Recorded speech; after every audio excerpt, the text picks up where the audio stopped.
Thank you so much for meeting with me today. I'm going to be interviewing you. So, just to begin, the purpose of this interview is to discuss helping an Indigenous helper. An Indigenous helper is someone who helps outside of like an organization or volunteering or outside of their work. So they just kind of volunteer out of the kindness of their heart. Throughout this interview, there will not be any sort of payment or compensation in return for doing this interview. I want you to know that anything you say or do throughout this interview, everything about you will be confidential. Your name, it will all be confidential, and it won't go anywhere that you don't want it to go. Do I have your verbal consent? Do I have your permission to use this interview? Yes, you have my consent. Okay, alrighty. So we'll go ahead and begin. So, could you go ahead and tell me or describe a time in the past 6 months that you helped another person? Okay, sure. My folks have a little lake cabin, and we have next door neighbors that are pretty close on both sides of us. And we recently had a pretty big storm where lots of trees weren't blown down, but lots of branches were they had fallen out of the trees. Lawn furniture was kind of thrown all over the place. We had some pretty strong winds. I woke up early the next morning and I got my lawn situated and all put back together. But we have kind of elderly next door neighbors out there. And I saw they were starting to pick up their lawn, so I offered to help them. So I picked up, sticks, moved branches and things like that, and put their lawn furniture back where it belonged, and just kind of helped them out. So that's an example. Okay. And they didn't ask you to do that? You just did it? Nope, they didn't ask me to. I just saw they had started, and they're kind of older folks, and it was the neighborly thing to do. Okay. You must have been pretty tired after cleaning up your own yard, right?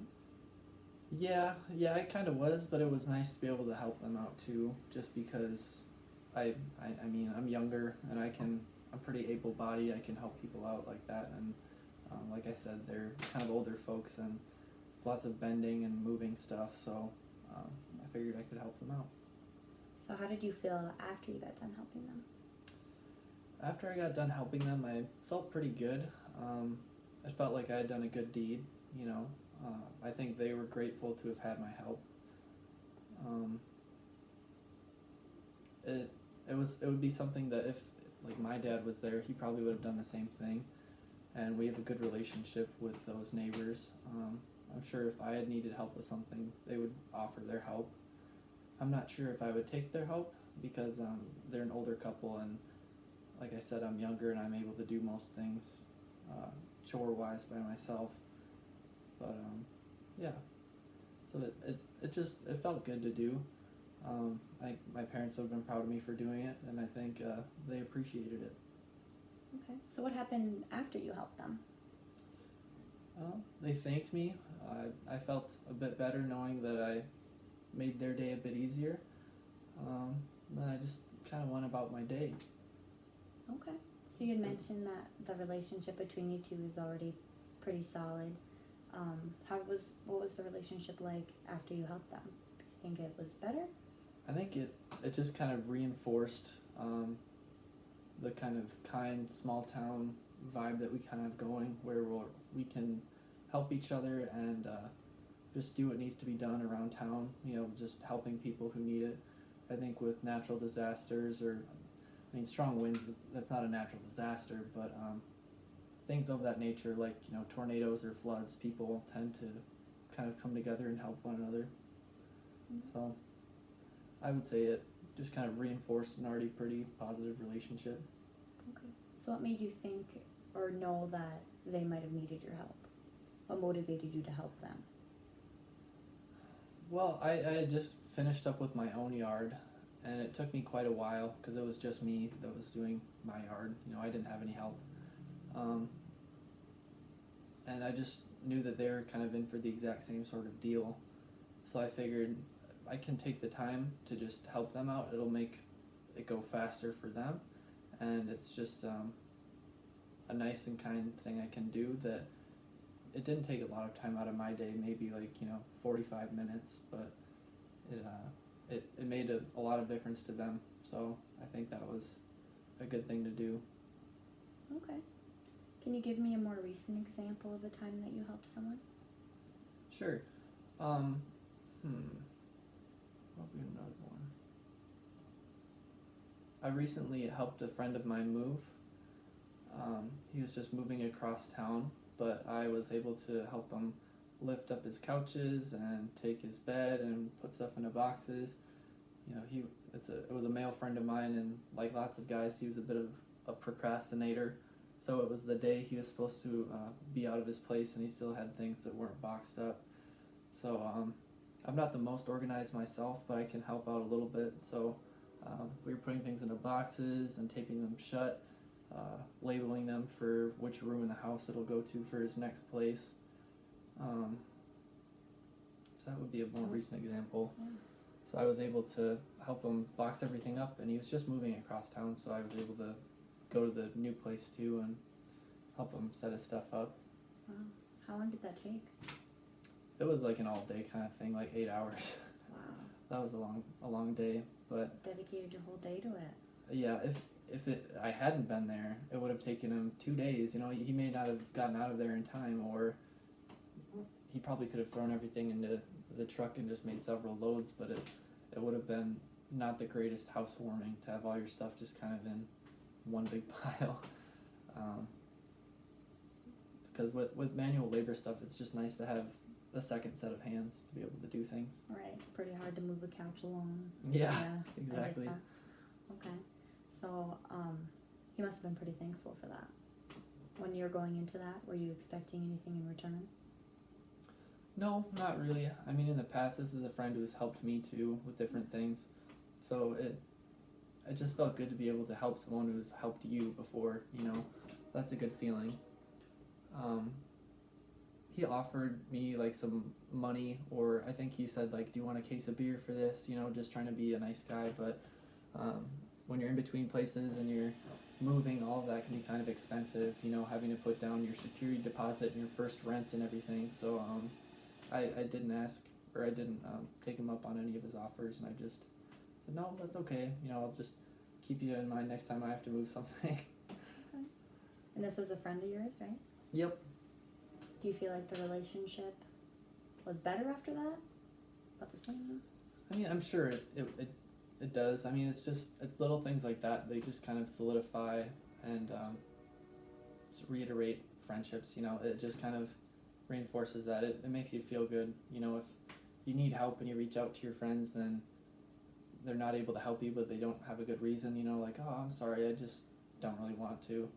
That kind of that hurts your feelings, and at least for me, that would hurt my feelings, and it would make me feel like, you know, maybe we weren't as good of friends as I had thought. So yeah. Okay. So how did you feel after that experience? Because I'm sure during you were probably very tired. And... Yeah, while we were doing it, it did get kind of, it was long, it was labor intensive. We were pretty tired and sore by the end of it, but it's one of those things where once we had everything in place at the new house, it felt like we had seen the job all the way through, you know. So that was kind of satisfying. So I felt pretty tired, but at the same time, it felt good. Okay. So could you tell me a little bit about your community and the type of helping you do within it? Sure. So for my community, I live in a medium-sized town. It's not a city by any means, but it's a decent size. It's about 30,000 people, and it's fairly diverse. We have a meat packing plant in town, and it's a rural community, but with the meat packing plant, we have quite a diverse population of people. Lots of first-generation immigrants will come here. We have a fairly large Hmong population, we have a fairly large Somali population, and a fairly large Hispanic population from places like Mexico, as well as other South American countries like Honduras and things of that nature. So to help in my local community, I just try to be a good neighbor first of all. I try to help out my friends. I'm willing to take time out of my day to just help others when I see that they need help.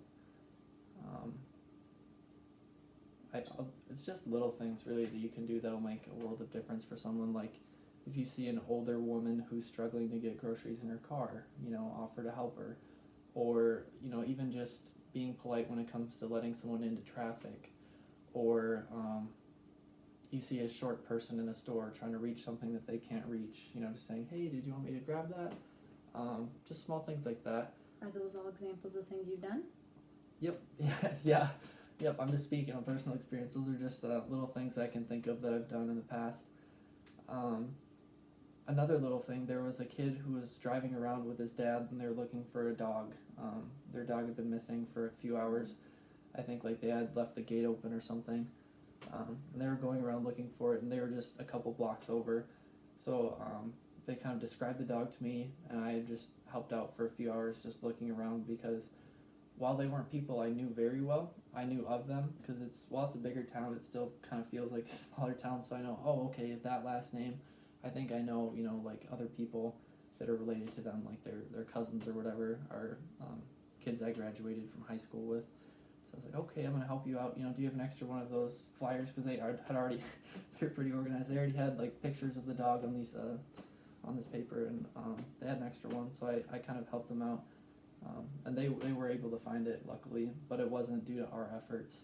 The dog had its tags on, and someone found it and was able to call the family. But that's another example of a way I've helped my community.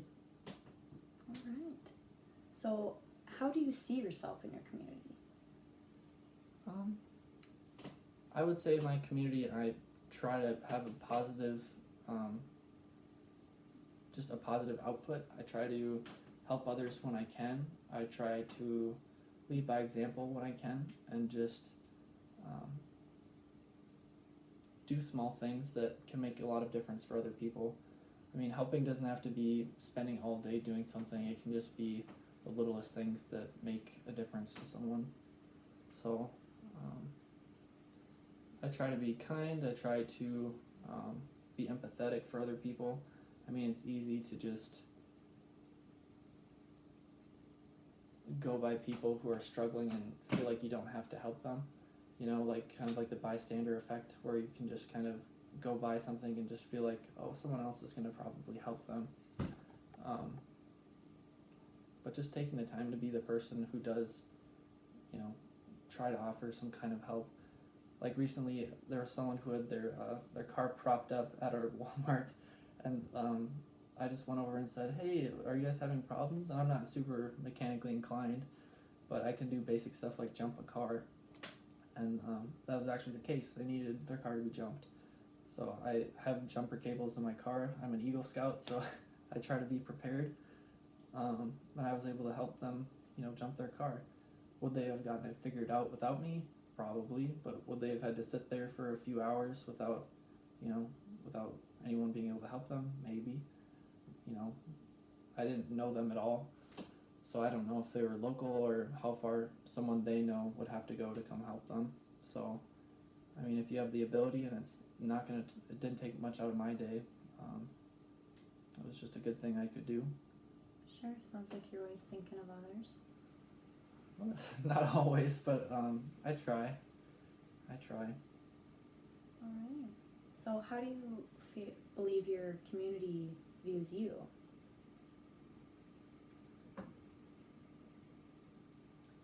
I would like to think that they see me as someone who is helpful and kind just by the way I try to treat others. But at the same time, I know that I can look like someone who may not be someone who's willing to take the time, for multiple reasons. I think older people think that our generation just kind of takes everything for granted, that we don't know how to do a lot of things, we're not handy, that we're kind of selfish. And I try to not be that way. I try to help elder people if I can. And then not even people who are older than me, but people who are just different by race or culture. I think being a young white heterosexual man, I think people may tend to think that I'm not very open to helping people different than me. I mean, being a rural community that was kind of, sort of conservative, I think it was difficult for these different immigrant populations to be able to feel welcome in our town. I think there definitely is a large portion of our town that is very, receptive and open and happy to have them here, but at the same time, it doesn't take many negative experiences to feel like a certain, group of people doesn't like you. So I just try to break any negative stigma or stereotypes that people may have about, people who look like me, being a young white guy, by just being positive and kind to people and trying to not put people into boxes and hoping that they're not putting me into boxes either, Okay. So what are your motivations behind wanting to break this stereotype?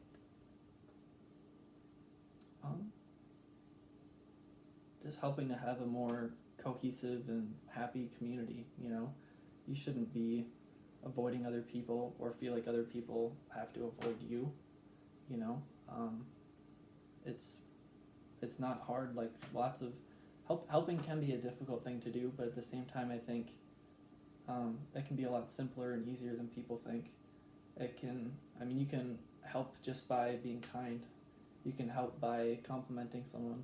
You can help by moving out of the way when someone's trying to get by you, It can just be small things, but it can make a world of difference to make people feel like this is their community too, like this is our community, and it's not just a place where you're a stranger, Absolutely. Do you think other people think that way? I think it can feel that way. We've had some incidents in this town where there have been people who have been treated poorly, whether it's due to their age, like people who have been neglected in like nursing facilities and things like that, not even by family, but just by staff or just people who are visiting their own people. We've had people of different races who have been assaulted, people of different races who have been, vandalism done to their property, and just the vibe that you can get from certain people, I think there has been a lot of negative stuff that has happened, but at the same time, I see way more positive than negative, and maybe that's because I try to be on the positive side myself and try to be kind to others. There is a lot of bad out there, but I think there's more good than bad, and if we all just make it a priority to just be decent people, it can make a lot of difference. Sure. So, do you think there are other people in your community that help out like you do? Certainly. I think there are lots of people who are out there helping others. You can help people in lots of different ways. You can help people through organizations or just on your own. You can help people through like your church or just through the kindness of your heart. You don't have to be a part of something to help others, but there are lots of people who I think are helping others. And I think lots of people who have been helped, it kind of motivates them or makes them realize that there are others in the community willing to do stuff like that. So, I don't know, it kind of lets them know that, just that they're not alone, I suppose. Sure.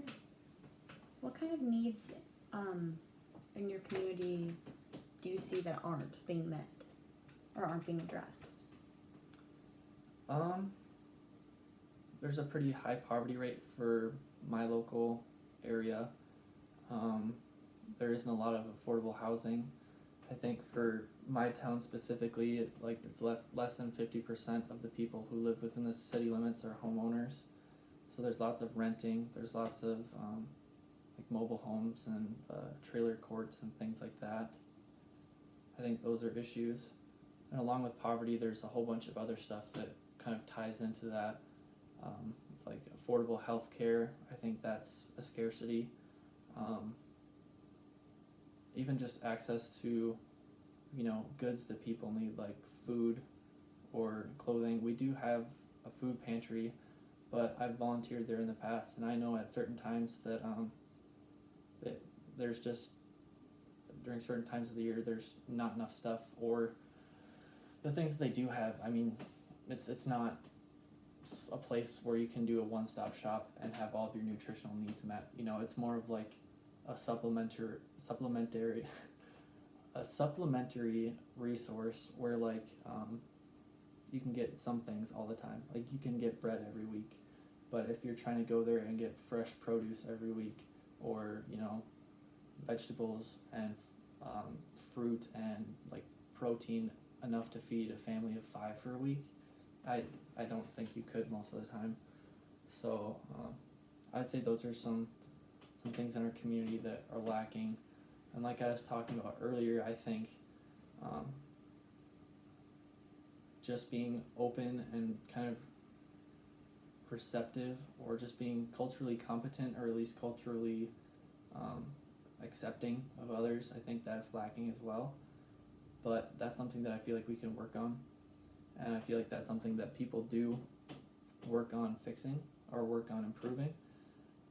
Like we have a community college, and they'll have like cultural nights where they'll have food from different cultures. Like they'll have Somali food, they'll have food from Mexico, they'll have just different things like that. We have a Karen population too, so they'll have that kind of food, and it's just open to the community. I think it's a very low cost, or maybe even free, and it just allows you to realize that while people are different, you know, they like different foods, they're just people, you know, they're just out there with their families doing the best they can. So yeah, those would be some things I think we could work on. Sure. So when you are helping others, are you offering to help, or are you being asked to help? I've had both. I mean, sometimes it can be hard to ask for the help, so it's almost, I think for some people it's easier almost to have someone offer before they have to ask. You know, like you see an older person who's struggling with something heavy in a store, you know, they may not want to just pick out some guy, like they might feel awkward or uncomfortable. They don't know if I'm busy or in a rush, or if I'm going to be rude to them. But if I come up first and just offer, you know, hey, may I help you? They're like, oh no, that's okay. You know, that's up to them. But I don't know. At least I offered. Why might someone be resistant to ask for help? It can happen for a variety of reasons. People, I don't know, they may feel like they're a burden, or that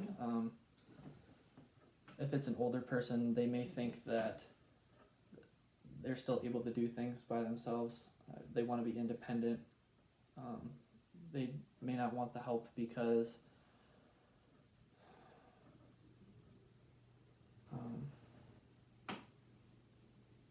I don't know. I think just asking for help or getting help can be uncomfortable at times. You know, it can be people wanting to be independent, people just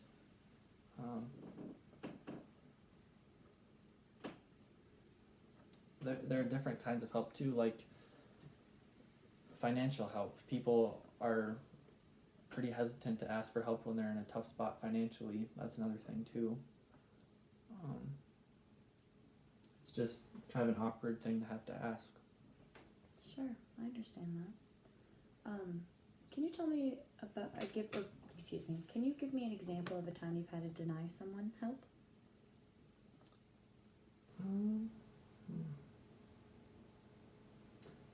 Sure. I have an uncle who lives fairly close by, and he asked if I could help him with like raking up his leaves and stuff and mowing, just to kind of get his property ready. I know that the fall we're not that far into it, but he already had quite a bit of leaves down, but it was a day I had to work. So I felt kind of bad having to say no, but at the same time he understood that I wasn't able to help him just because I had to tend to my own stuff. But that can be hard, and that doesn't feel great to have to tell someone that you're not able to help them. that can be kind of rough. What was his response? He was very understanding with it. I mean, he knows that I'm just trying to get my own stuff figured out, that I've got a job where I need to be there at certain times, and that I'm not my own boss or anything. I really can't free up my schedule at the last minute very well. But he got his stuff figured out, and I offered to help him later, but he said, no, I think I'll just, I can still get it figured out, and he did. So that was good, but...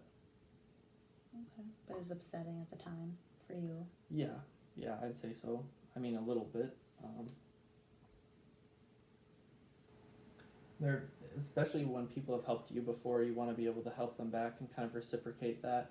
And he has certainly helped me with lots of things, so it was, a little sad to have to say no. You feel like you're kind of letting someone down when they're counting on you, sort of. Sure. What kind of things has he helped you with? Oh, he's helped me with lots of different things. Like, he's helped me with just learning how to do stuff, even like driving and hunting and fishing. He always was kind of a role model for that sort of thing.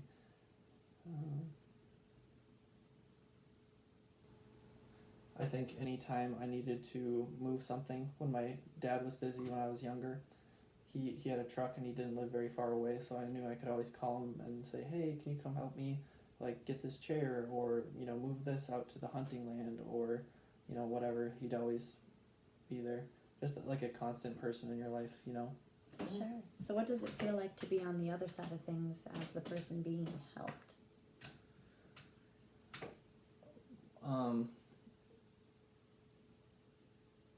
It can feel good. It can feel like people care about you. It can feel, I don't know, just kind of nice, like, but at the same time, it can also feel like you're asking a lot of someone, like you're taking up their time or their energy for some other resource. Is that how you felt when your uncle was helping you?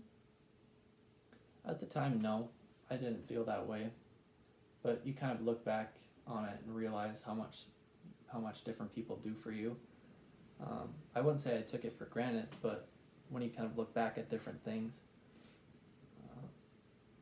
certain people in your life definitely help you quite a bit, and it can be easy to overlook.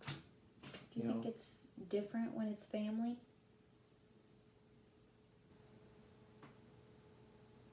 In a sense, yes. I mean, with family, you're supposed to be there to help one another. So it's almost like a bit of an obligation from the start, but not all families are there to help one another. I'm lucky I do have a pretty good family where we are pretty helpful and kind and loving, so that's good. Is that where you got your start helping? Yeah, I would say so. I've been lucky enough to be in several different groups and organizations growing up, and I think they helped me get started with helping as well. I'm a member of a church. I think I certainly helped there quite a bit as a younger person. I was in Cub Scouts and then Boy Scouts, and I eventually became an Eagle Scout.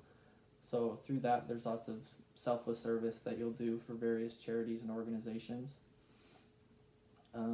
I did National Honor Society as well, and that was something where we had to do quite a bit of service for the community.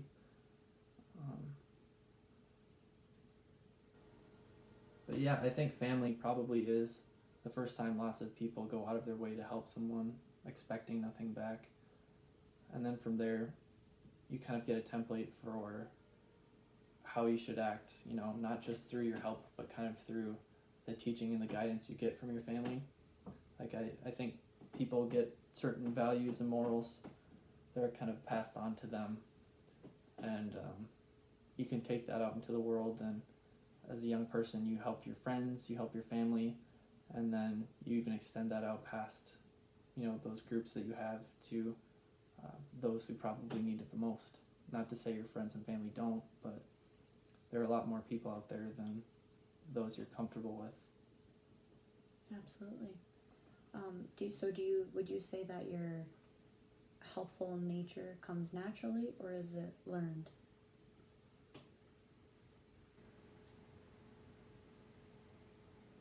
I think it's a bit of both. I think it's something that gets better or easier with time.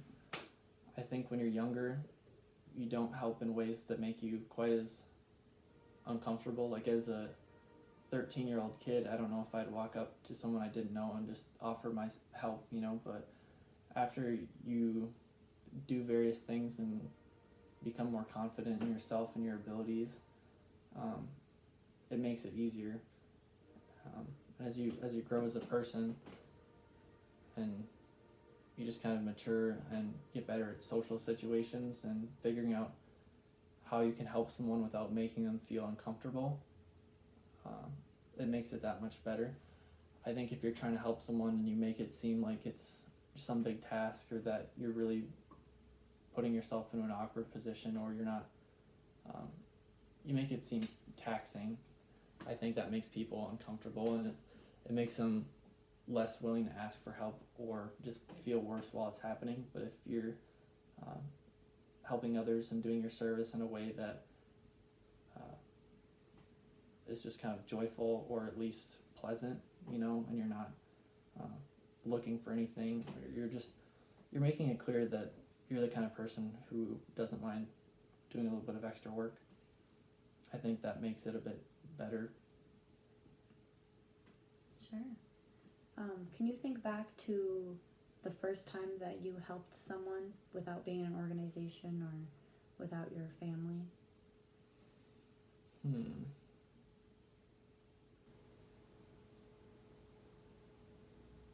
You had mentioned it started back when you were a Boy Scout, right? So, or a Cub Scout, so you must have been pretty young.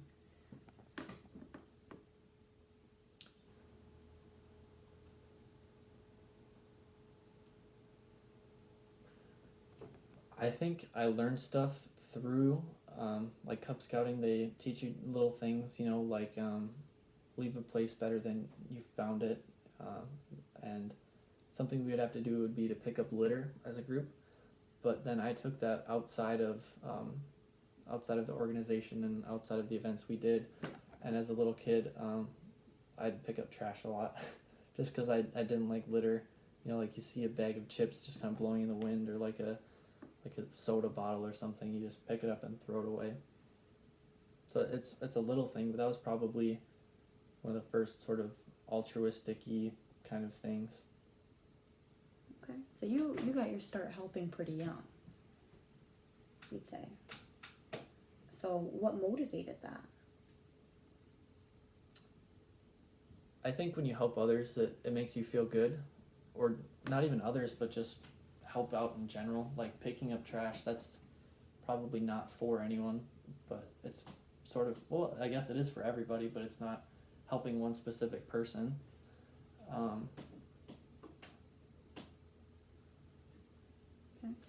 I think what motivates me, at least, and probably others, is knowing that you did something positive, that you helped out in a situation and made it better than what it was before you were there. It makes you feel good. It makes you feel accomplished. So when you were young and you're out there picking up garbage, how did it make you feel as a young kid? Because I'm sure you didn't quite grasp the, grandiosity of how big you were helping or how much you were helping. I think helping, it can be kind of a trained or learned behavior, like we were talking about earlier. So I guess one way you can help your community is to just education. So like the people who taught me, if you see trash and you've got a little bit of time, pick it up. So you're right, I don't think I understood the whole grand big picture of the world. I just think trash kind of annoyed me, and I was kind of taught, you put this over here, pick up. Sure. But it even if you don't understand the full grasp of it, even little kids, they feel accomplished when they pick up their toys or throw things away, and you can see that too. I work in public schools, and quite a bit I'll see children going out of their way just to be kind to one another, and that's a great thing to see. Absolutely. So what do you get in return from helping others? You get a sense of fulfillment. It makes you feel like you've done something that really made a difference. It just makes the world a better place. It may motivate that person that you helped to help others in the future. You can be acting as a role model, and younger people or just people around you may see just the interaction between you and those you helped and realize that was positive or just pleasant, and they may continue to do that in the future or start to do it in the future. Okay. So what are the limits to how far you will go to help others? I think certain people definitely have different limits for how far they'll go to help people. For me, I like to help others, but at the same time, you have to keep your own health and safety and well-being in mind. Like they say, you can't pour from an empty cup. I'm willing to help people if I have free time, or if it's something that doesn't make me too uncomfortable. It's good to go out of your comfort zone, like help someone you don't know. That may be kind of awkward, but at the same time, it's a positive experience and it doesn't take too much away from you. But at the same time, there can be situations that are just a bit too much, like say you're trying to help someone financially. That can be uncomfortable. Like, you should never borrow money past what you'd be willing to lose, right? So that would be an example of something that I think I'd cross the line. If someone wanted to borrow an amount of money I wasn't comfortable with, or just other things that make my daily life hard. Like, say someone wanted to borrow my car for a week. I wouldn't be comfortable with that because I need that to be able to do my own stuff. Or even with time, someone who asks for a lot of your time, that can be uncomfortable. If you have the time and you're willing to give it, that can be one thing, but I see this as probably another reason why people are hesitant to ask for help, is because you never know where someone's line is, Like, are you willing to help me move for the whole weekend, or, just one day, or can I borrow some money from this person? How much would be too much to ask? Everyone has their different limits when it comes to being generous with their time or effort or finances. So yeah, those are some examples, I guess.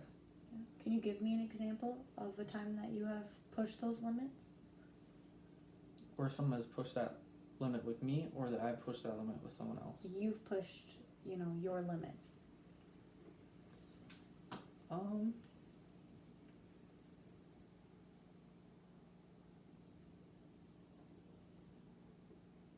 Yeah, there was an instance where I had an acquaintance of mine who asked if they could borrow some money, and it was an amount that I could afford to lend them, and we kind of set up a rough timeline of when I'd be paid back. And this is a person that I wasn't super close with them, so it was a little uncomfortable, but at the same time, I knew their character, and I knew they were a trustworthy person. So I did end up loaning them the money. But the timeline we'd set up of when they'd be paying me back, that kind of kept on getting delayed further and further, just because it's kind of, they were in a tough financial place, so it took them a while to be able to pay me back, and it ended up being about twice as long as we originally thought it would have been. So that was kind of uncomfortable for me, but it ended well because I was able to get my money back, and I was able to help that person through a rough time. But yeah, that was kind of a good learning lesson for me too. I mean, when it comes to helping others, I feel like you almost have to push your boundaries a little bit to figure out where yours are, and hopefully it's just a good learning experience for you, and it doesn't turn you off of the idea of being kind of altruistic altogether. I think that can happen with people. So if you're just starting out helping others, just take baby steps, just do little things, because if you bite off more than you can chew and you have a negative experience, it may taint you from doing things in the future. Right. And how did you know that you were going to get your money back? Well, initially, I didn't, outside of just knowing this person and It's just a game. having an idea of their character. So yeah, I mean, it's not like we had a contract or Right. anything legally binding, but sometimes you have to just trust in people, and I think that's part of helping too, is just having trust. Sure. Having trust in yourself, having trust in the person you're helping, having trust in just your community, I suppose, to have others join you in doing something or have others help you in some way. Okay, sure. So you mentioned that at the beginning of that, your guys' relationship wasn't necessarily great. What was your relationship at the end of that? Did this affect it at all? I would say it's about the same as it was before, but during the time where this person still owed me money, and there's that kind of awkward, like they're in debt to me sort of dynamic, that did kind of put some strain on the relationship, I feel like, for both of us. I mean, it's not comfortable for them because they think that I want the money right then, and that really wasn't the case, but at the same time, you can feel that tension in the air, sort of, but I think that was a good experience, not only for me to learn my boundaries, but for that person as well, for the boundaries they have for asking for help. I doubt in the future that this person is going to ask another friend or acquaintance to loan them that much money unless they really know that they can pay them back by a certain amount, or by a certain time, just because they had that kind of negative or awkward experience, and people don't like to feel vulnerable or like dependent on someone else. So Sure. You mentioned trust being so important, especially when like helping others. Why do you think people trust you? I think I'm pretty approachable and kind. I don't think people are very intimidated by me or by just by, I don't know, you get different senses from different people, and with the line of work that I do and the people that I have close to me, like my friends, I think it's pretty easy to tell that if you ask me for help, you're not going to get any kind of negative reaction. You're going to get one of two things. I'll either agree to it, or I'll have to decline, either due to time or resources, like sorry I'm busy that day, or sorry I'm not comfortable with that, or I may even just refer them to someone else or another service or another person that I think might be able to help them better than I could. So So why do you think, because you said that you guys weren't necessarily close friends, why do you think he approached you rather than someone he's closer with? when you're asking for help, it can be kind of uncomfortable, and it can make people feel vulnerable. So when you're asking for help, whether you get it or not, you probably want to pick a person who isn't going to spread around and share with others your position. So I think this person may have picked me because they knew that I wasn't going to go around to other people that they knew or people that they didn't know and say that they were in this position of vulnerability where they needed extra help financially. And I didn't, I haven't been in a very bad place financially ever, but I can imagine what that would be like, and I would hate that if I'd asked someone for help and they put my business out there.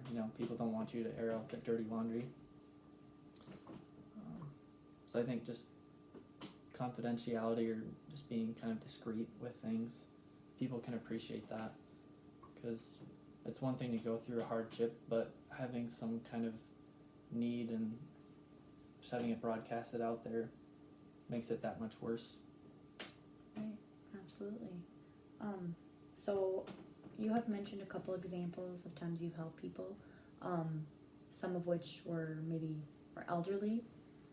Would you say that that's a demographic that you kind of gravitate towards for assistance, for helping, or is there a certain demographic that you find yourself helping more than others? I think that with elder people, they get a lot of help, or people tend to help them because they are one of the more vulnerable populations. I think older people and children, and sometimes people with different disabilities, those are the people who need help the most. So it's good to see that they're the ones getting that help. I think they're probably one of the groups of people that are easier to help because they were young once too, and they kind of understand that, well, sometimes they understand that the younger folks are more able-bodied, and they're just able to do things that they're not able to. But I mean, with children too, you can help children in your community. Like some examples of that, I've done a couple of different mentorship programs, and I think those are really beneficial because you're helping a young person who probably may not have the best home life or the best structure. So being able to help them, it would just be a little thing where you'd have, like once or twice a week, you go out to eat with them or go do some activity. I think that really helps them because it gives them some structure. It exposes them to new experiences, and while you're helping them, it's helping you too. Like I did this in college as well. I was a mentor for a younger student in my college's community, and while I feel like I was helping him, I think he helped me quite a bit too. I think it's easy to get stuck in your own kind of frame of your own lens. Like as a college student, lots of times I'd be focused on my exams or the work I was doing outside of school, or my friendships or my social life, things like that. But when you hang out with a kid a couple times a week, it can just show you a different lens, a different scope. It can be kind of refreshing to just get out of your own little mindset and see the world through someone else's eyes, sort of. I think that's a good way to build some empathy and just realize that as hard as life is, other people are going through things too, and that just being kind and open and generous with other folks can go a long ways. Sure.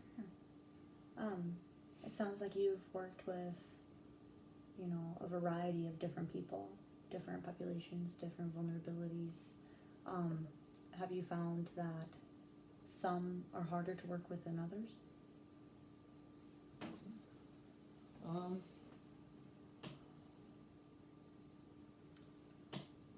I think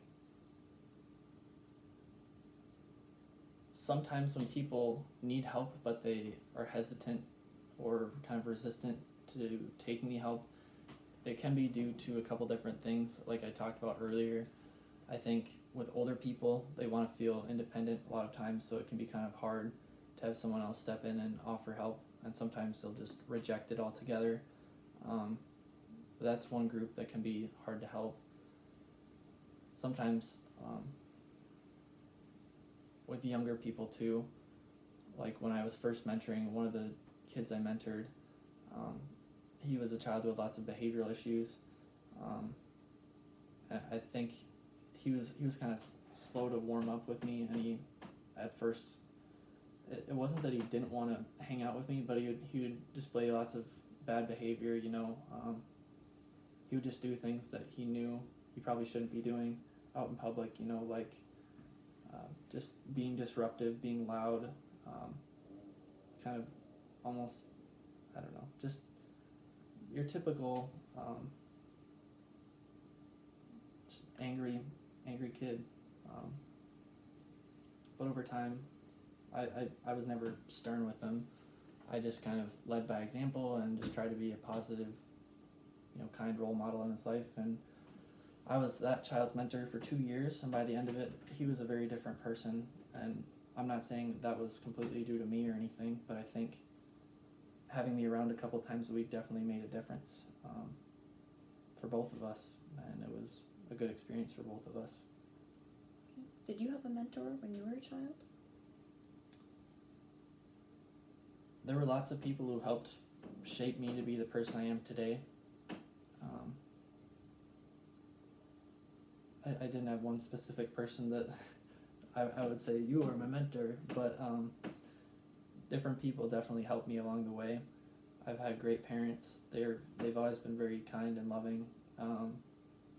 I think they're probably responsible for making me the person I am today. But there were other people in my life too. There's one gentleman in my community who he was kind of like a farmer, rural sort of guy, but at the same time he was active in lots of different organizations in our community. And it's some people, they'll help with one group, like, oh, he's a part of that church, so that's why he's helping this. Or this person is, like in Knights of Columbus, or this person is,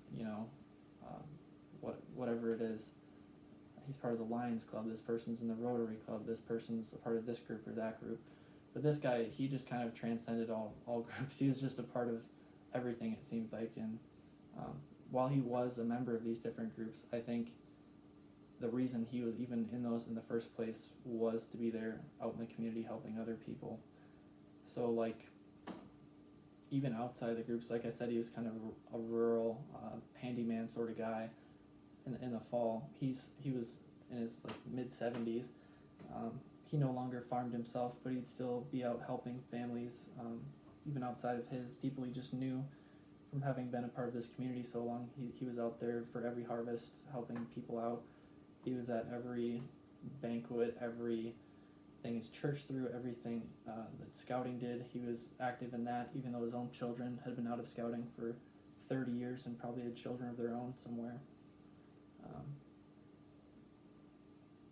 He was a mentor for me as well, and he definitely did a lot of selfless service, and he was a great guy. Sounds like you guys had quite a good relationship. Yeah, he was one of those people who definitely had a positive impact on lots of people in my community. So what traits of his have you tried incorporating into your own? I've never really thought about that, but I don't know if I've ever tried to directly emulate the guy, but some good traits he has that I think I try to have in my own life would be things like kindness, trustworthiness, being loyal to different groups, being loyal to your community, being connected. I mean, this was an older guy. He wasn't like on social media or checking on the internet for what he could do. He just knew, like, okay, it's the first week of October, there's this event going on where I can help, or it's the fall, they're going to take out the corn pretty soon, I'm going to go help my neighbor, things like that. Just having the willingness and the motivation to step outside of your own needs and your own little world and just go out there and help other people, expecting nothing back. I think those are the traits he had, and while I'm definitely nowhere near as helpful or as connected to my community as he is or as he was, I think I certainly try or strive to be that way. Okay. Can you give me an example of a time where you helped someone and it maybe backfired or they took it for granted?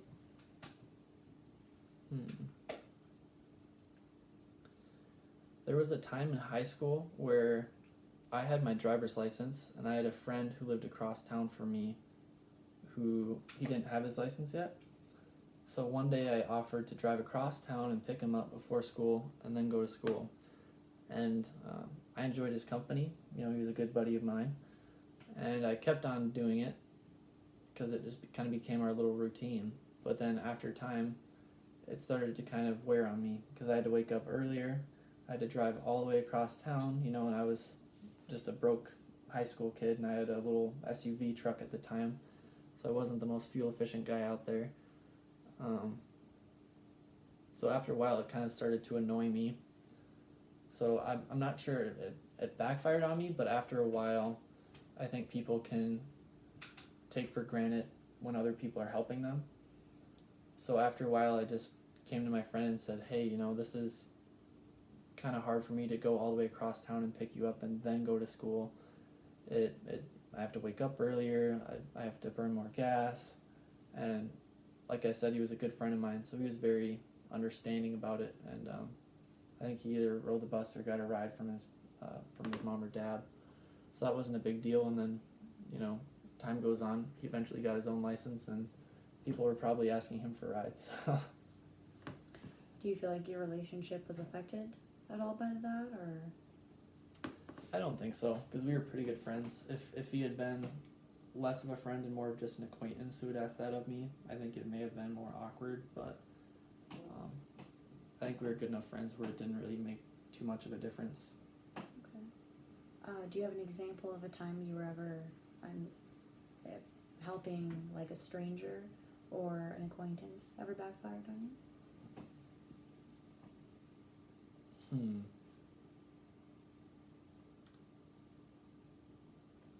One time I was in Minneapolis, I think. It was Minneapolis or St. Paul, one of the two. And there was a homeless guy outside of like a CVS or Walgreens or something.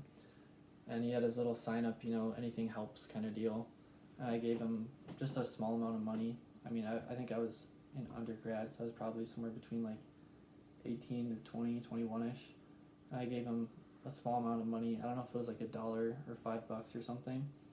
And he took it and he just kind of looked at it and he was like, like, do you have any more? Like, is this it? Kind of thing. And that kind of, I was kind of put off by that. I at the time didn't have much going for me financially, and, I thought I was doing a nice thing, but then he was just kind of instantly almost like offended that I was just giving this little amount. I think it was probably $1. So that kind of backfired on me. I'd never really experienced that, so that was kind of surprising. And in that situation, I just kind of kept on walking. I was with a group of friends, and I was kind of shocked. I didn't really know what to say. Looking back on it, I'm glad I didn't say anything like mean or disrespectful to the guy back, because being in that place, who knows what kind of issues he may have had, like mental health issues or like addiction stuff. Like he may have looked at it and thought, this isn't going to help me much towards, whatever addiction or whatever thing he had going on. Not to say he did, I don't know, but looking back on it, I'm glad I didn't react back in a negative way. Right.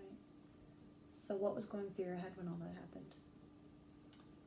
I was just kind of surprised, maybe a little bit angry once I kind of realized, what he was saying, and I don't know. I guess I went from surprised to kind of angry, and then later I was just kind of thinking on it, and I just thought, I just felt kind of sad for the guy, to be in a place where you're out there with no real shelter, probably no family that's really close to you if you're out on the streets, and just the different issues those people go through. I guess I went through those emotions from surprised to angry to just feeling kind of sad for the guy. Did you give to any more homeless people after that? Yeah, I think I have. I've never had that reaction again. So, see, like I was saying before, like sometimes when you're helping and you have a negative reaction, it can make you not want to do it anymore. But no, I haven't had any bad experiences like that. Sure. Since. So how do you continue helping knowing that sometimes your kindness is being taken for granted? I just have way more positive experiences, I think, than negative. I think that overall it's just there's more good than bad out there. So even if you get burnt once or twice. There are lots of people who need help, and I'm able to do so, and you have to go into it almost knowing there are going to be some negative experiences sometimes, but it's worth it, I think. Do you think some people forget about the negative and they just think it's going to be all positive? I think that can happen. I think depending on the type of help you're doing, sometimes it is just almost 100% positive. It depends on what kind of help or what kind of resource you're giving up. I mean, when it comes to like donating to things, I think that can almost seem like a never-ending sort of deal where if you're donating your money towards a certain cause or a certain charity, lots of times you'll end up getting stuff in the mail, and it feels like maybe you're not having that much of an impact. I think that can feel that can make someone feel bad, or sometimes just annoyed. Like, I don't know if you've ever donated to a certain cause and they just keep on sending you things in the mail, and it almost makes you not want to donate towards that cause again just because there's so much spam that it generates. But Right. I can see how that'd be really frustrating. Yeah, in a sense. Okay. So what are some advantages of helping others? When you're helping other people, I think it can expose you to different living, whether it's like different cultures, people who are brought up differently. It exposes you to other helpers sometimes, and that's a good network of people to be in contact with. I think it can make you thankful for what you have. It can build up your skills with empathy and patience. Do you feel that helping has helped you with your job? I think helping has definitely helped the skills that I use with my job, and maybe even steered me towards my job. I'm a school psychologist and I work in public schools. I work in 3 different school districts that each have kind of different characteristics. 2 of them are more predominantly white, smaller rural school districts, and then 1 is a larger, more diverse population of people. And I think when you're working with younger children, having patience and empathy, those are big ones. And also just being kind and open. I think children are a good sense of character, and even just with your body language and the way you talk to them, they can pick up really quick if this is a person who cares or someone who doesn't. So through my work, I see lots of children who may not have the best home life, children who may have had unstable environments where they went from caretaker to caretaker, or parents were together and then apart, or they went through foster care back to a parent, back through foster care, abuse, neglect, and different things like that. So I think helping definitely steered me into the field that I'm in now. And I think through being in this field, working 8 to 4 with kids, I think it's going to kind of reverse that. So the helping helped me to get to my job, and now with my job, which essentially is just helping, it'll help me to take that outside of my job and to help in my community more, and to be a better asset, and to just know the needs and the different struggles that we have around here. Sure. Can you think of any more advantages to helping?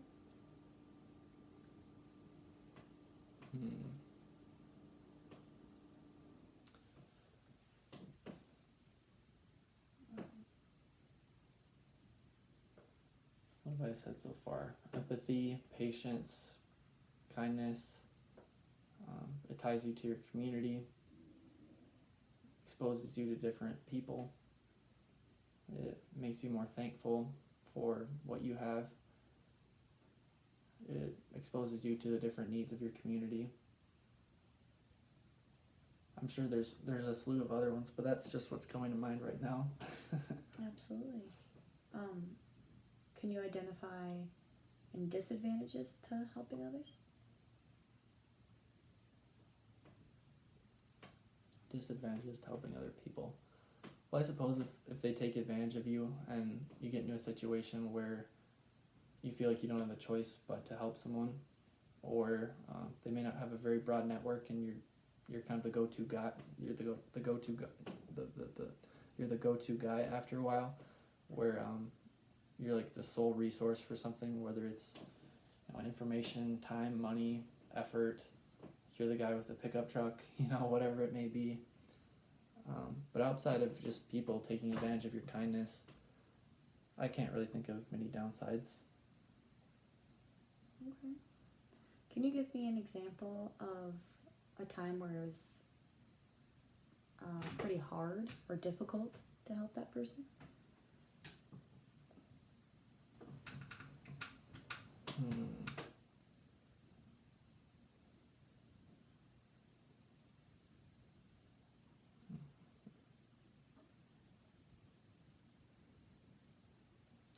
Time it was difficult to help someone.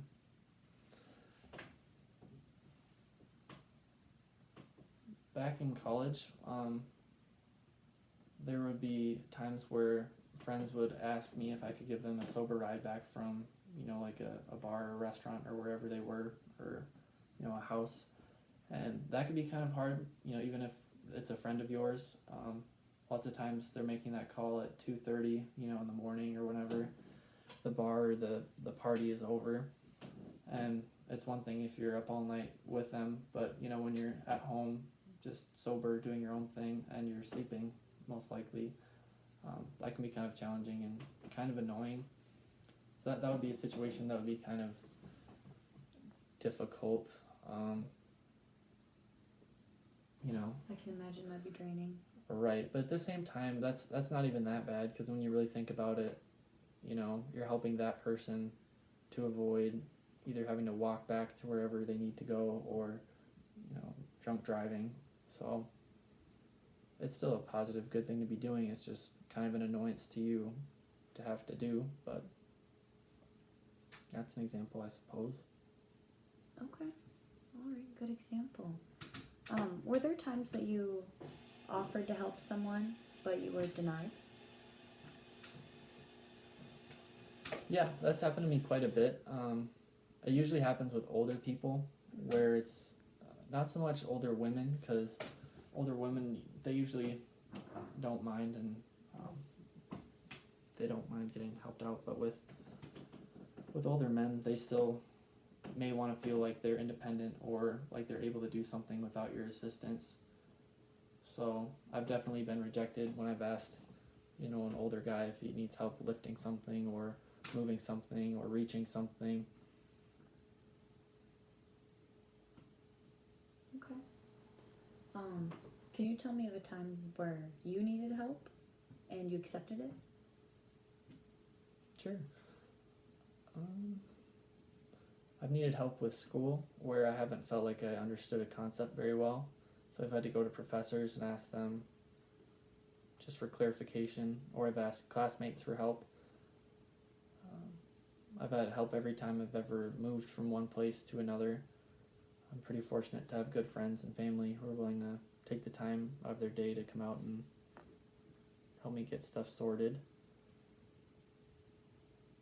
And did you ask for the help, or was it offered to you? I think I've had both. Like when it comes to school, lots of times I had to ask for it. I think in high school and college, lots of students just they're uncomfortable with asking for help, and it really ends up hurting them in the long run.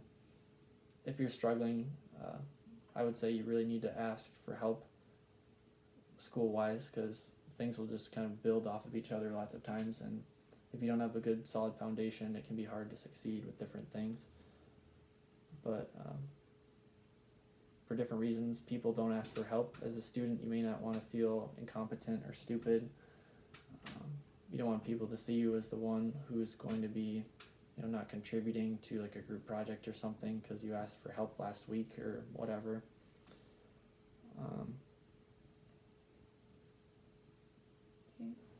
Do you think that if you hadn't received any help, that would have changed the outcome? Certainly, like if I hadn't had the courage to ask my professor for clarification on something, or if I hadn't asked like a friend to take time out of their day to come over to my house and help me get something sorted, I think that I definitely would have had some worse grades throughout the years. And even asking for help professionally, I do that all the time, or I'm asking other school psychologists or people in my people that graduated, or not graduated, but people that were in my cohort, or just other professionals in the field, asking their opinion. And that help isn't just for me as like a selfish help me get my work done sort of thing.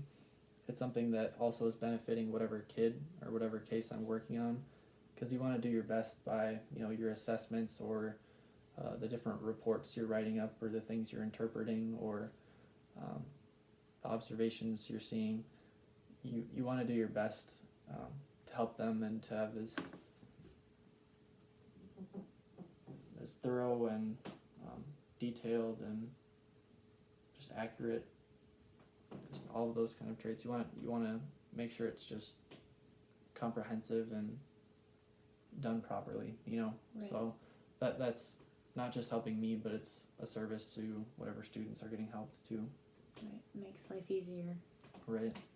Okay.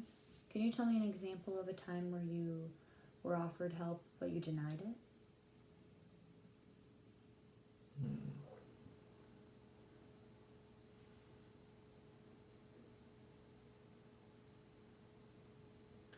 Offered help but denied.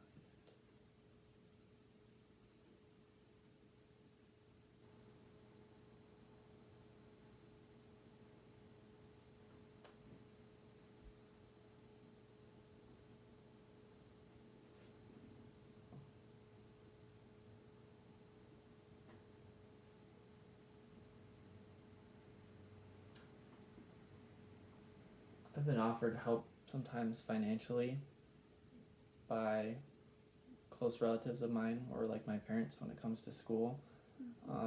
And lots of times they have helped me out in the past, but sometimes I've said, no, that's okay, I can do this or I can do that with different expenses that I've had in the past. There have been things where I was able to afford them myself, or I was able to figure out some way to make things work without needing to accept their offer, and that kind of makes a person feel good, or it made me feel more independent, I suppose, or a little less reliant. I think I'm still pretty reliant on my family overall, but why didn't you accept the help? It was something I could do by myself, and when you can do something for yourself and you don't need to take someone's help, I think lots of people will deny it or say that they don't want it, and sometimes that's the right move, and I feel like for most of my past decisions, I don't regret denying the help that I have been offered for certain situations where I have denied it. Sure. Can you tell me an example of a time where you needed help but maybe it wasn't offered to you, or there was no one around to offer you help?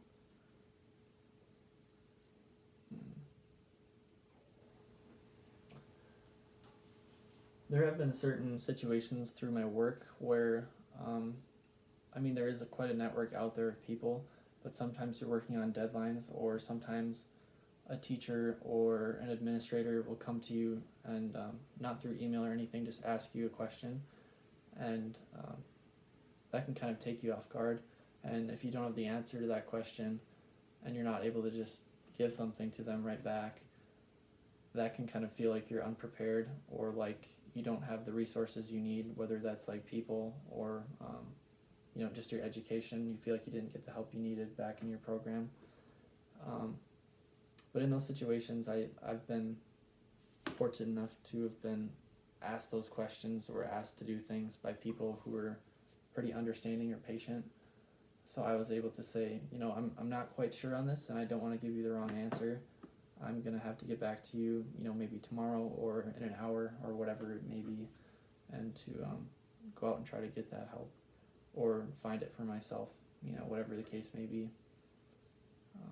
So I guess that's an example of a time I felt like I didn't have the help I needed, is just when I was working under like a perceived time restraint.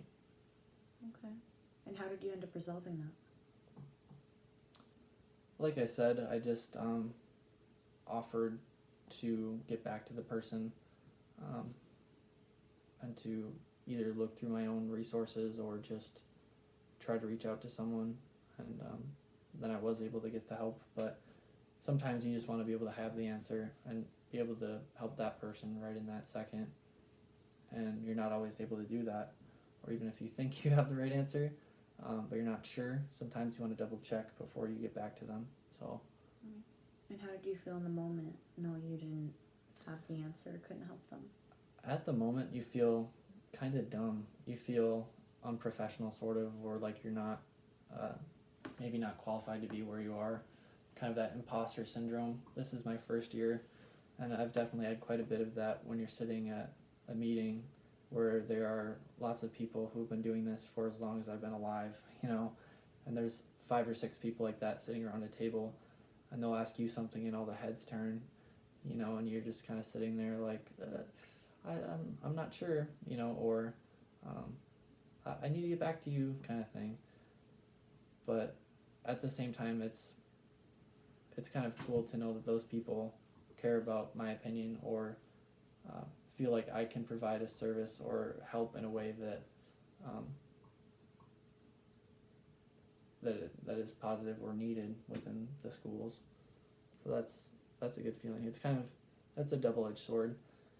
You feel needed, but at the same time, you feel like students and other people are depending on you too.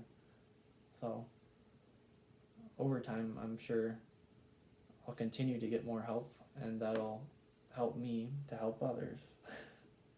So. All right. Where did you learn this this optimism? I think it's probably a combination of different things. Probably how I was raised, and then but going through school with a good group of friends and having good role models in my life with teachers and different things. That's probably what steered me into going back into education, in a sense. Is just having a positive experience going through it. I think you're going to be hard pressed to find a teacher or an administrator or like a school psychologist or a school counselor who didn't like school, or at least some aspects of school themselves. That's why they're back, it's because it was a positive experience for them, or at least portions of it were, and they want to be able to help others to have that same kind of experience. Sure. Do you feel that optimism is an important trait for a good helper? I think it is. I think it can be contagious, just like being negative or being pessimistic about things. I think if you're in a situation where you're helping and you're maintaining a positive attitude, I think that can make the time go by faster, and other people who may be helping in that situation, they'll kind of catch on to that and also maintain a positive attitude, and just it makes everyone feel better. It makes the people helping feel better, and it makes the person who's receiving that help or service feel better, because they don't feel like they're burdening everyone, or that it's a negative thing where people are, losing some resource that they're not going to be able to get back. Like, oh man, this took us all day, versus there you go, one day and we're all done, So yeah, being negative can have that opposite effect, where it'll make the time go by slower. It'll just make the person receiving that help, or the group, or whoever's receiving the help, feel worse. It may make the person receiving the help be more hesitant to ask for help in the future, even if they really need it. It can make the other people helping be more hesitant or resistant to give up their time or energy in the future. Right. What other personality traits do you think a good helper possesses? aside from being optimistic, I think being patient, being kind, being able to communicate well,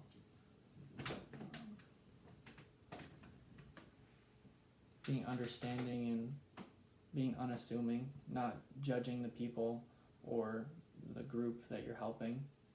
I think those are important qualities as well. Out of all those traits that you listed, which ones do you think you possess?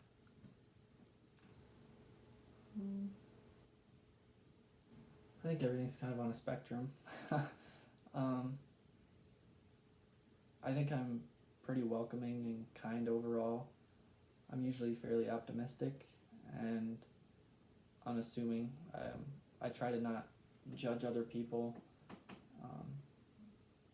I try to just stay positive and level-headed with situations. And why do you think these are important traits to possess? I just think they'll serve you well in life, whether you're helping or doing other things. I think those are traits that will help you to be successful in whatever you want to do. So that can help you get to a career that you like, and it can help you to just develop into the kind of person that you want to be. And once you're at that stage in your life where you're comfortable, you feel like you're in a place where you've got your own cup pretty full, and you can start to pour into other cups, you know. So it's a trait that's not only helping you to serve others, but it's also helping you to grow as a person too. And these traits have helped you in your career and your other social I would say life? so. Yep. Yeah, definitely. I mean, it takes a village to make a person, but definitely, I would say so. So, what's next for you? Do you have any future helping projects lined up? Well, I am just getting back into my community. I was away at school doing my grad school, so I guess for me it's just going to be trying to reconnect with other people, whether it's friends, family, people in the community that I look up to or appreciate. I don't have any one specific project in mind. I'm still pretty busy with my work. It's a year where I'm kind of building up a portfolio of things, and I'm still technically in school. So while I work my normal 40-hour work week, I'm still a student on top of that. So for this year, it may be more like just doing small things that I can, like if I know there's an opportunity to help, whether it's through like an organization or just a small situation I see out in public, I can offer help. Or even you can help just by being kind and being generous in different ways, and even that can make quite a difference. Just complimenting someone on something, or recognizing someone else for doing something that you appreciated, or that you think that they may not feel they're getting recognized for. There's lots of people who work hard every day, and it doesn't take much time out of your day just to thank them and help them feel appreciated, or like what they're doing matters. Sure. So for this year, it'll probably be mostly small stuff. But once I have more free time, then I'll definitely explore more avenues and be able to help others in better ways. Because if I were to try to take on a big project right now or do something grandiose, I think it would kind of backfire on me. Because, like I said, when you're helping, you want to be doing it with the frame of mind where you're able to be optimistic, or not feel stressed out. But with all of my free time, I want to be working on my school stuff, or building up my portfolio, or working on my caseload of students that I have for the different school districts. So I think for a small event, I think I may be able to, or a small task, I think I may be able to do that. But if it was a large chunk of time, I don't think I'd be comfortable with it. I think it may affect my mood or attitude while I was carrying it out, and it may kind of make for a lesser effect, like a less positive experience for both me and the other people helping or the person receiving the help. Sure. So just kind of helping as the opportunity would arise. Yeah, that's a good way to put it. Okay, sure. So you mentioned wanting to reconnect with family, friends, and the community. What ways do you plan on doing that? Well, with family and friends, that's pretty cut and dry. You just kind of dedicate the time to just hang out with them and spend time with them, catch up on where they're at and where you're at. That's a great way to know. That's a great way to find out where different needs are, both with those people or through their work or through their experience, what needs a community may have.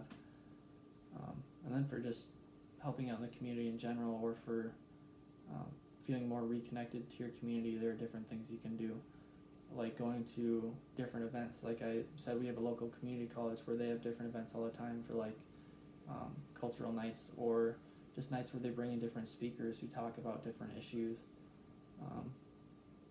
Just being educated on what's happening around town, different small political sort of deals, like local like elections and things of that nature. You can help your community by casting your vote for something you believe in. You can help your community by just being informed and encouraging others to be informed as well. Okay, sure. So, Anne Frank said, "No one has ever become poor by giving." What kind of message do you think she's trying to deliver with this quote? Could you repeat it one more time?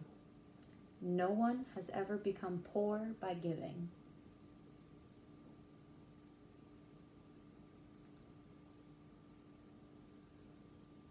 Well, I think giving can come from, you can give lots of things. You can give money, you can give your time, you can give your expertise, you can give your energy.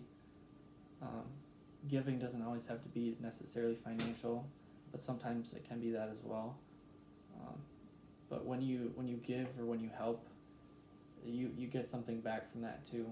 So what you may lose in your energy for the day, or a portion of your bank account or whatever it is, you're getting something back from that a lot of times. So what you're losing in something by helping or by giving, you're gaining other things. You're gaining the respect of other people. You're gaining the trust of other people. You're helping your community. You are just learning and growing as a person. You're helping other people to get out of worse situations, or communities or groups to get out of worse situations. You're just helping to better the world. So I guess that's my take on it.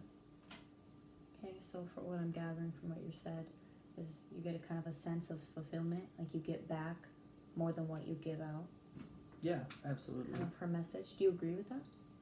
Yeah, I think so. All right. So what kind of things have you learned from your helping experience?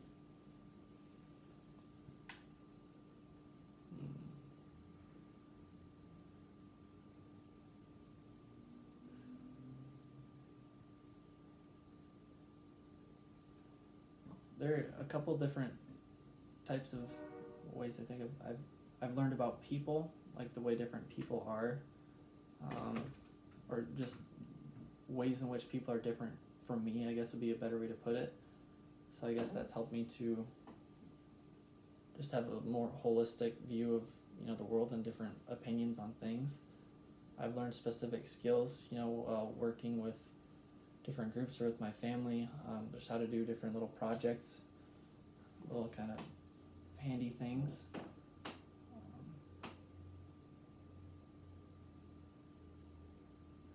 I think I've learned about myself and what some of my strengths are and what some of my weaknesses are.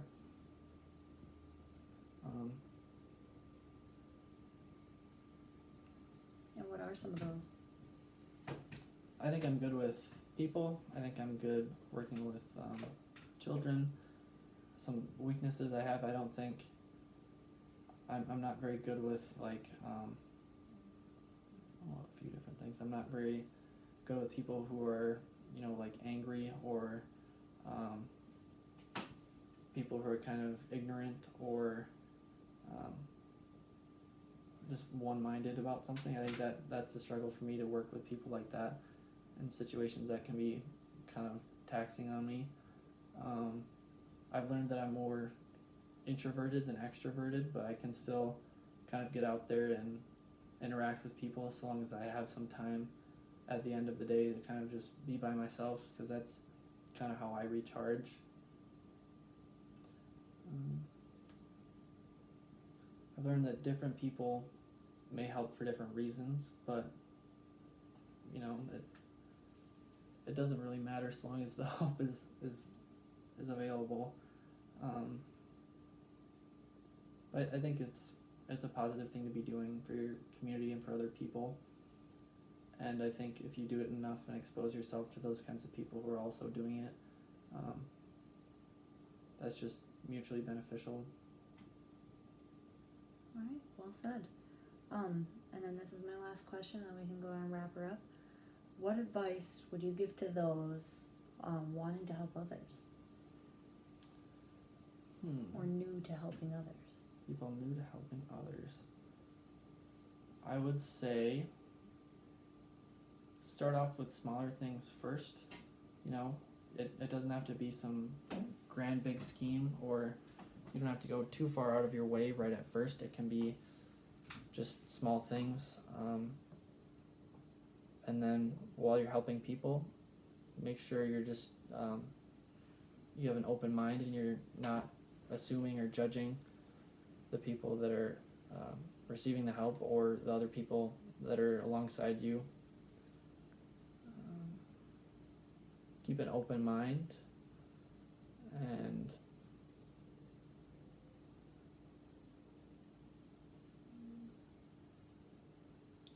don't feel like you have to accept other people's thoughts or beliefs, but at the same time, don't be pushing yours too hard either. It's pretty easy to just coexist and interact with other people without having to get too much into that. Network a little bit too. If you're in a situation where there are other people around you that make you feel good or seem like they're people that you'd want to work with in the future, don't be afraid to go up to them and introduce yourself and kind of put yourself out there. And after a while, once you've gotten used to kind of being a little bit out there, extroverted in a sense, don't be afraid to put yourself into situations where you don't feel completely comfortable. You know, it's good to get out of your comfort zone. So that may be like, instead of just helping people you know or friends or family, extending that to strangers or those you don't know, because they need help too. All right, well said. Okay, well that is all I have for you.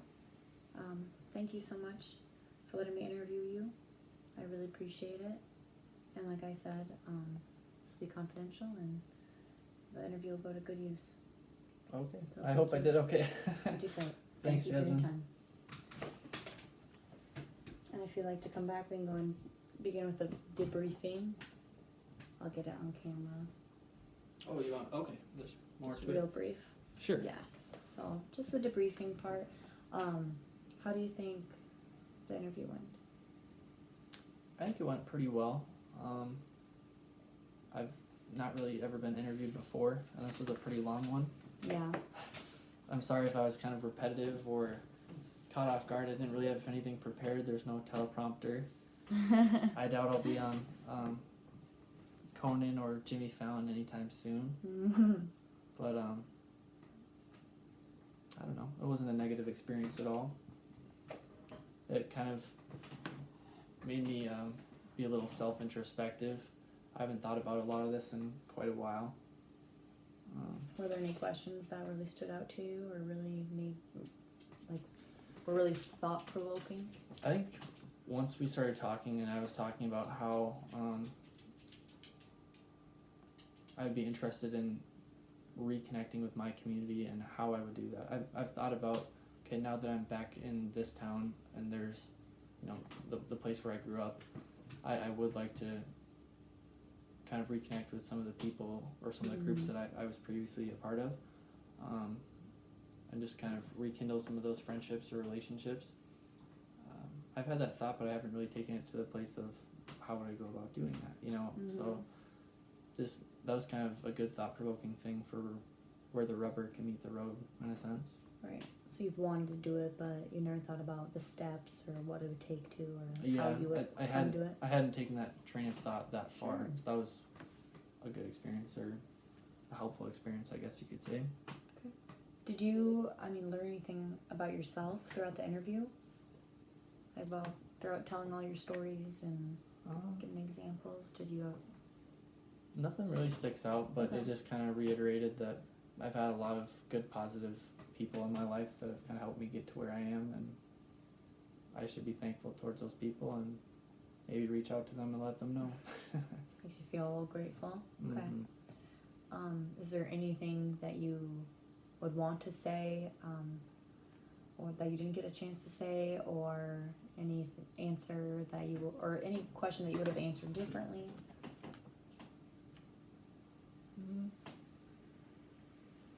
I don't think so. Otherwise, overall, you think it went pretty well? Do you have any questions or concerns for me?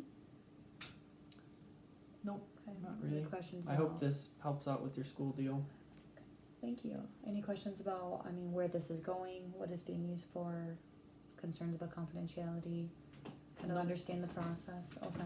Yep, I had to do some different recording stuff for my program too, so I'm all about it. Experience. Yep. Okay. Yep. All right. Well, thank you so much for your time. I really appreciate it, again, Thank you for working with me. Thank you so much. No problem. Have a nice night. You as well.